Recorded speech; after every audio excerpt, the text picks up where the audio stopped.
Hello, everyone. My name is William Carter. I'm the focal point for WASH and Emergencies at the Ifrc Secretariat in Geneva.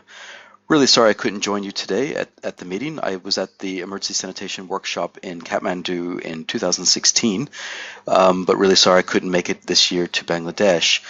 Um, I've been asked to talk about our work in innovation in emergency sanitation. So I've got a few slides here about the background of why we decided to work more uh, in emergency sanitation, particularly on hardware, and some of the progress that we've made since Kathmandu and where we're going with it. So just a quick reminder, as I always like to start a presentation with, while I am going to be talking primarily about emergency WASH, we do a lot of work in all different aspects of the kind of the continuum there. As we always say, we're there before, during, and after. And we're just a reminder that in terms of our numbers, we do about an equal amount of WASH work in terms of people served in the emergency and the long-term sustainable developmental sphere. And the other thing I would say is that some of the things that we're working on in terms of sanitation and emergencies are going to become more relevant for our long-term sustainable WASH programs. And one of the main reasons for that is the SDGs, the Sustainable Development Goals. So one of the requirements there is that we look after where our wastewater goes, even in our long-term programming. So we think that that focus on wastewater is going to grow because of the SDGs. We're also focusing more on the urban environment. So we do think that our emergency WASH work has learned a lot from long-term developmental programming, but we expect that that knowledge will go both ways, and that some of the things that we're trying out in emergencies will be very relevant and useful in some of our long-term programming as well. So disasters.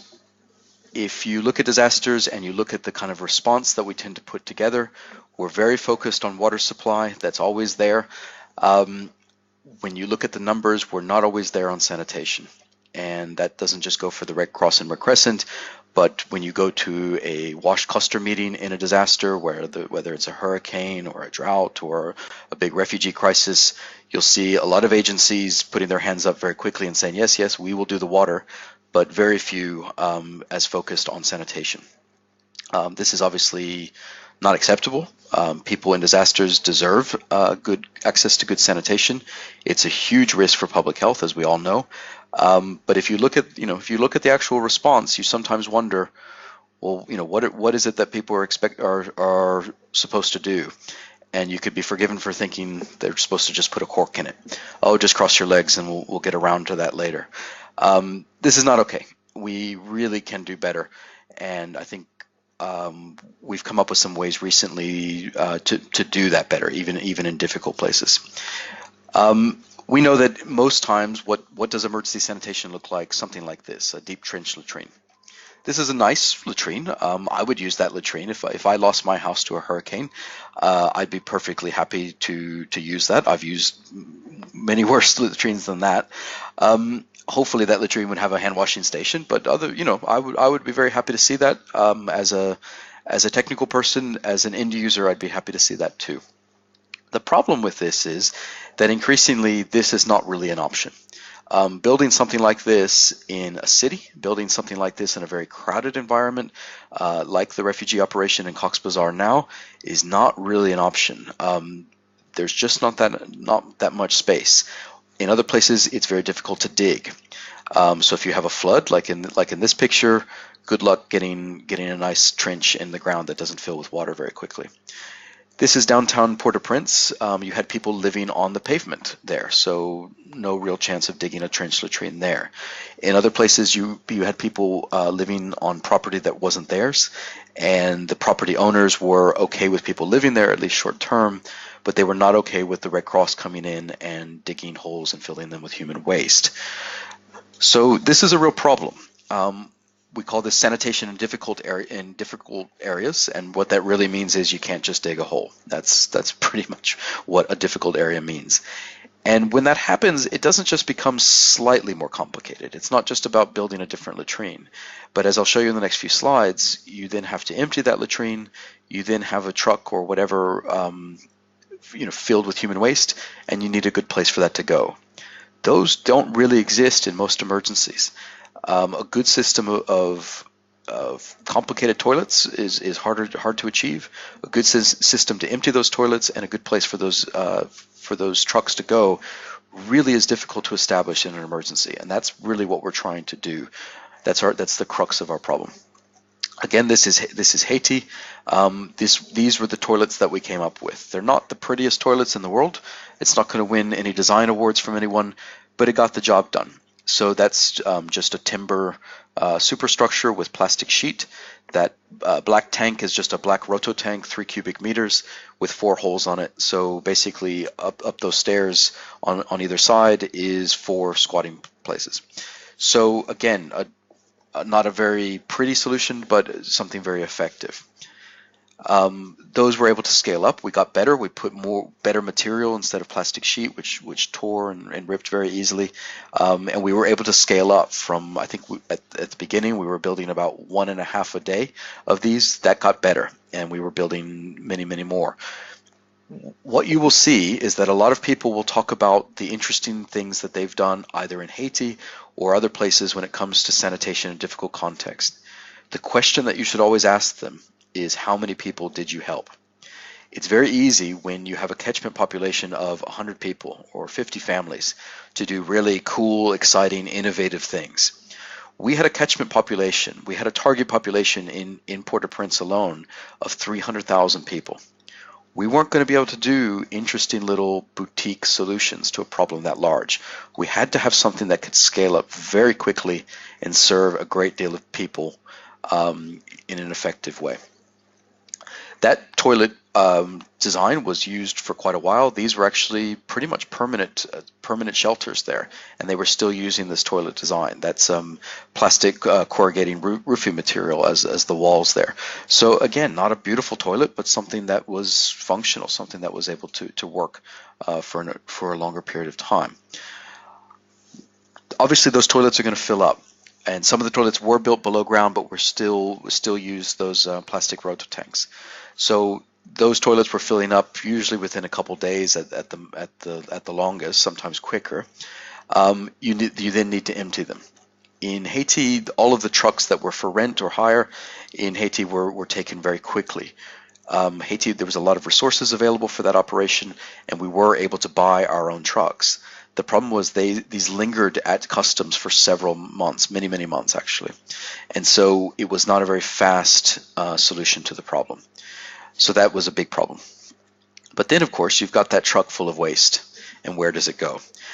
These two pictures are of a place called Troutier, which was a solid waste dump on the outskirts of Port-au-Prince, and this is what basically happened with most of the waste that was collected from those toilets, not just ours, but across the sector. You had basically trucks pouring it on empty ground, or open ground, excuse me. Same thing with rivers and streams. This is a huge risk in terms of public health. This was also a risk to security. There were people living in these sites, and they weren't particularly happy when a truck like this showed up and started dumping waste. And particularly when the cholera outbreak started, they started to set the trucks on fire. So terrible for public health, terrible for the environment, but also not great for security. Cholera was brought to Haiti by UN peacekeepers, and it was spread in Haiti because of poor sanitation. They basically did not manage their waste very well, and it was basically dumped in an uncontrolled way, and that's why there's still today, 7 years later, almost 8 years later after the earthquake, there's still cholera in Haiti. It's now endemic because of very poor practices in terms of waste disposal. So there's a lot of things on sanitation that we need to think about, we need to work on. And we are interested in that. I'll talk about that at the end. But for us, this is really the core problem. What happens when you can't dig a hole? What happens when the simple latrine is no longer a viable option for sanitation? And again, it doesn't just become slightly more complicated. You don't just need a different toilet that's above ground. You've got to empty that toilet, and you've got to take that stuff somewhere safe. And that's a really hard problem that, as a sector, we haven't really fixed yet. In order to tackle this problem, we launched something called the Emergency Sanitation Project. This is a consortium of several different agencies, including Oxfam and a Dutch organization called Waste. We've since opened this up to UNICEF and other partners within the Red Cross and Red Crescent movement. We'd also like to work with suppliers. Anyone is basically welcome to work with us on this. We are looking for hardware solutions to complex sanitation problems. And that core problem of what happens when you can't dig, that's the main thing that we're looking at. The first thing that the Federation, other partners have looked at the toilets. The first thing that we looked at was the desludging. What happens when you can't get a truck in very quickly? And so we developed this flat pack kit. So it's basically just a bunch of fiberglass panels and a nice pump. And when you equip a local truck with these things, you now have a desludging truck available. With a few hours of work, maybe even less, you can now create a desludging truck on the ground. We've still got some issues with this. The pump is not perfect and we're still trying to work on that, but we do think that we're on to something here, and the next time we need a very quick solution to desludging, we still think that this is something that might work. Other partners, including the Netherlands Red Cross, have been working on other technologies. So we think that what we have has a lot of potential, but we also think that there's other technologies out there that can complement or work together with this. That's something called a vacuum tug, the vacuum tug, a small scale vacuum unit that can get into smaller areas because it's quite small. That's something called a ROM, an ROM. That's the ROM 3, I believe. So again, a small scale vacuum truck mounted piece of equipment. We still think that manual desludging will be part of the solution, and we still think that local solutions like locally hired vehicles will be part of it. We expect these to work in what we call a hub and spoke approach. So different types of desludging technology bringing the waste to a centralized location and then off to hopefully a very safe final disposal site. And when that truck finally gets there, I'll talk about what we're planning, what we've been working on for that. First thing that we looked at was something called an anaerobic digester. This is a product called the FlexiGester. We trialed this in Malawi and we had pretty good results. It's since been used by other organizations in a variety of settings and a variety of scales. I believe the largest one that's been installed was 80 cubic meters. That one you're looking at is about 13, that's 13 cubic meters, but some of the units have gone as big as 80 cubic meters. It's basically just a large sack, which allows for anaerobic digestion. Those sacks then fill up. It does release biogas. We're not really sure quite what to do with that. We're not really interested in using that for cooking or heating other things. We do think it could have some potential to reheat the digester itself and be a more efficient unit, but that's something we're still working on. We're very interested in worms, so this is vermicomposting. Some of you may have heard about tiger worms or the tiger toilet. I know they're selling these for a pretty reasonable price in India right now. But we're very interested in that. But we're also looking at it from a different scale, a different angle, and that is at larger scale vermicomposting using something called vermifilters. So basically applying human sludge into a larger scale worm bed. We had a good trial 2 or 3 years ago in India. The results were quite promising, and we're hoping to trial this in a more emergency setting at a larger scale. So we're still working on this. A lot of people don't think it's going to work, and it may not, but we think that it has so much potential that it would not be wise to ignore this. We really want to look at this more. This is someone applying something called a bioadditive. This person is putting in something called Natraviva, which is a French product used in agriculture. Unfortunately, when we trialed this in Malawi in 2014, it was a failure. It's been successful, slightly more successful in other places. There's got some cost concerns and some other operation and maintenance concerns. Other bioadditives have been tried and have also had kind of mixed results. This is a septic tank with another product called DRDO, which comes from India. We've had mixed results of that in Malawi, but the Federation is carrying out additional trials in Lebanon, and I believe they're trying to get a trial up in Nepal. I'm not sure off the top of my head where else they're trying this, but this is basically a cocktail of different different microorganisms. I'm sure it's been discussed at the meeting, so I won't go into too much detail. But basically, we still see some potential for this, and we would be very interested in this. The bioadditive solution is problematic, and there are people who don't necessarily think it will work. But we think it just has so much potential that if you could just pour a liquid down a latrine hole and come back the next day and have it empty, that would really change so much for us. That would solve a lot of our problems. And for that reason, we're not quite ready to give up on it. We know it has problems. We know that there are barriers to that working very successfully, but we're just not ready to quit on that particular solution, because the upside, if it did work, is just so huge. This is a heat treatment unit there on the left-hand side. It's called the hygienizer. It is basically just a tank with a heating element inside of it and a rather large generator. Waste is pumped inside of it. It is then brought up to 80 degrees Celsius, therefore sterilized, and then pumped out. Unlikely this is going to be a solution for large-scale sanitation response, but it certainly has potential for very specialized settings like health settings, particularly places like cholera treatment centers or Ebola treatment centers, other very high-risk areas. We're still looking at this because of that potential, but we don't view this as part of the solution for large-scale sanitation response. This is something I showed at the Kathmandu meeting in 2016. This is something I just kind of sketched when I was in a boring meeting one day. I wanted to see how these technologies would work together, and that's what we're currently being funded by USAID. The OFDA, Office of Foreign Disaster Assistance, has provided us Ifrc with funding to basically look at this issue. This was the original sketch. In July, we met with about 19 different technicians, people who were process engineers, academics, really good Red Cross, Red Crescent staff, just people with a very wide variety of experience. And we've kind of refined this design, and this is the new design. It might be a little bit difficult to read. I know it's a bit small, so I'll kind of step you through this. Number one there at the top left, that would be a bar screen. That's where the trucks would come and empty their contents through a bar screen. That would then be pumped into kind of a primary settling tank.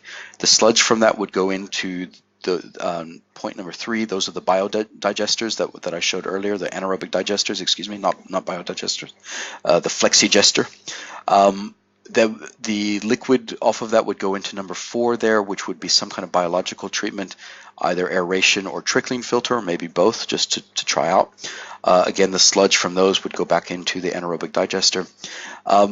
The material off of that would probably go into either some kind of drying station, or we still think that 0.5 there could be room for the vermicompost in there. But again, we've got some things to try.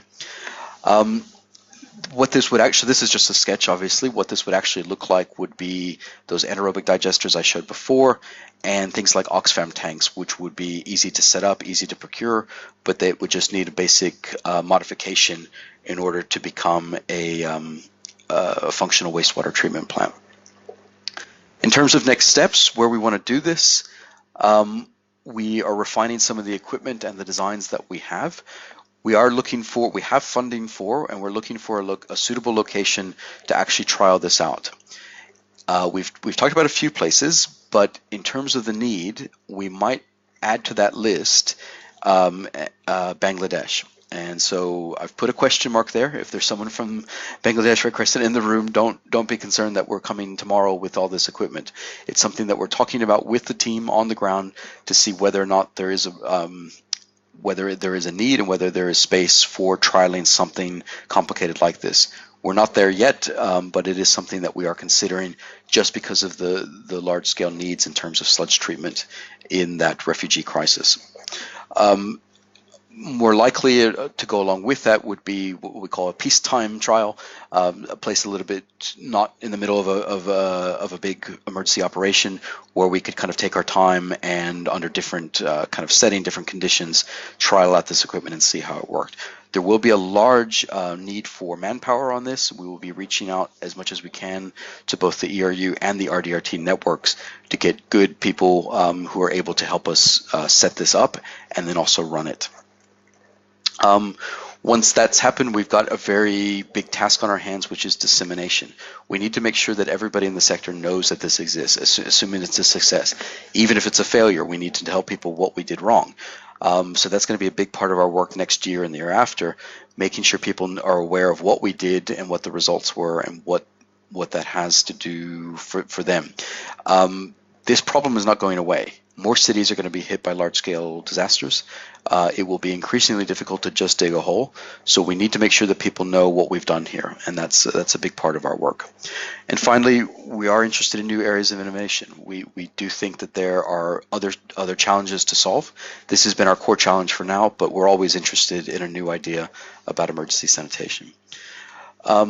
Sorry if this presentation was a bit long. Sorry if it was a bit boring. If there's anything that wasn't very clear about what I showed on the presentation or what I talked about, please feel free to send me an email, william.carter@ifrc.org. I'd love to hear what you think, any new ideas you have, suggestions for new technology, suggestions on how to make the technology we have work better. Again, sorry I wasn't able to be there in person. I would have really liked to join you, but please let me know what you think by email. Have a great meeting and see you all in the field sometime soon.